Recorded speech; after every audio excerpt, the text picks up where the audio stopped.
Lesson 1, identifying what it is you're looking at when you look at a chart, whether if you're watching a video or you're just doing your own research. So because you're watching this video, you are a beginner in trade. I don't care if you're intermediate, pro, master. Because you're watching this lesson, for people who don't know, you are a beginner right now. So when you see this chart, you don't even know what it is. You're confused. You just see lines, colors, numbers. You have no idea what you're looking at. One thing you need to do is at least be able to know what it is, what the name of it is. And let's look over here. So stock market, whatever it is, it's always going to be abbreviated in acronyms. So we see it says USD, CAD, and that means the US dollar versus the Canadian dollar.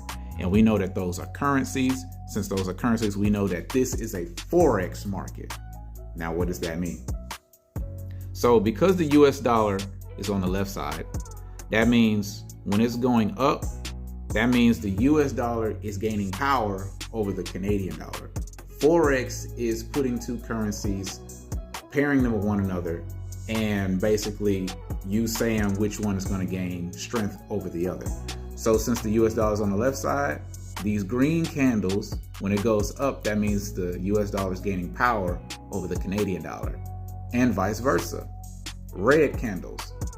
Red will represent the right side, so when it's going down, that means the Canadian dollar is gaining power over the US dollar. That is how the Forex market works, and that is one way of identifying what it is you're looking at.